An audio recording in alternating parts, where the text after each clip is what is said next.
Welcome to the After Work Cook.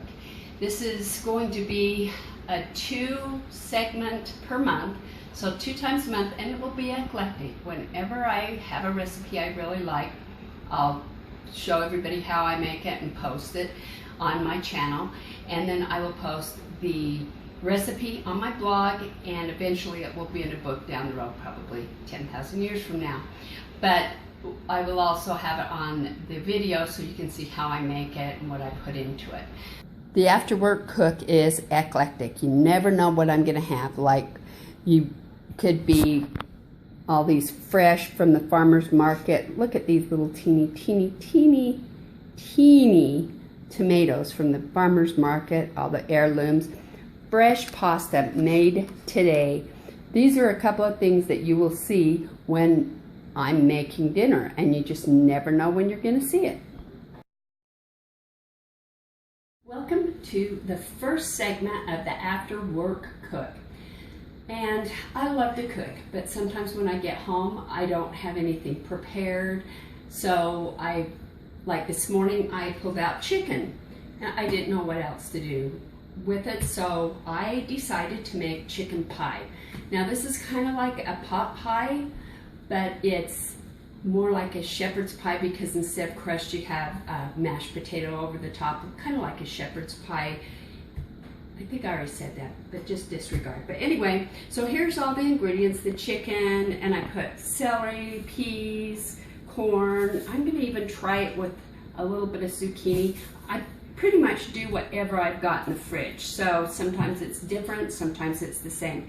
So what I've got to do now is brown this and boil the potatoes and get everything in and do a cream base for the pot pie. And since you don't want to watch me do that, I'm going to put you on pause. Okay, so now you can see that the chicken is browning, and I've got some juice in there, so I can either drain that or mix that a little with the half and half, because I'm going to thicken it up with flour. And then I've got the potatoes cut and apparently not heating up because I forgot to turn on the stove. Dork. Okay, so it's now turned on, and then I'm going to cut the rest of the vegetables and put into here, simmer, and then I'll show you what I do once it's ready.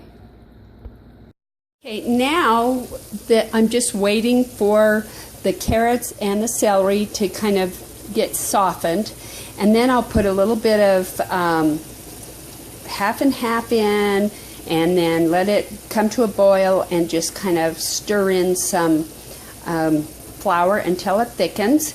The corn and the peas will go in right before I'm ready to put them in pans. I actually don't put them in pans. I put them in these bowls. They're individual servings. Best investment I ever had. I got them at Target. I'm sure you can get them other places.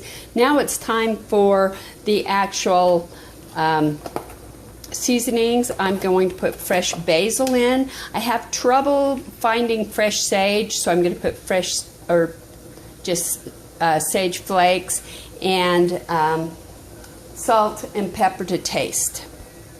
As you can see, that it's thickened up. I've got the peas, the carrots, corn, everything in there, but the zucchini I decided not to do. It just didn't sound good.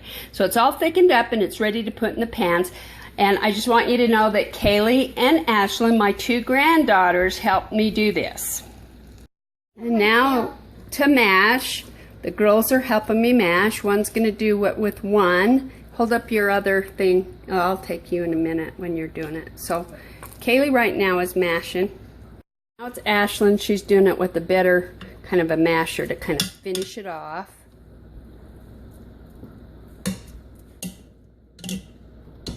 The product before we put it in the oven. We're going to put it in the oven, so it has the mixture inside and then the mashed potatoes on top. And I used yellow Yukon potatoes.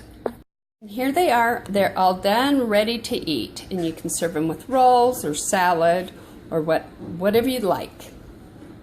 And thank you for joining the first segment of After Work Cook. See you next time.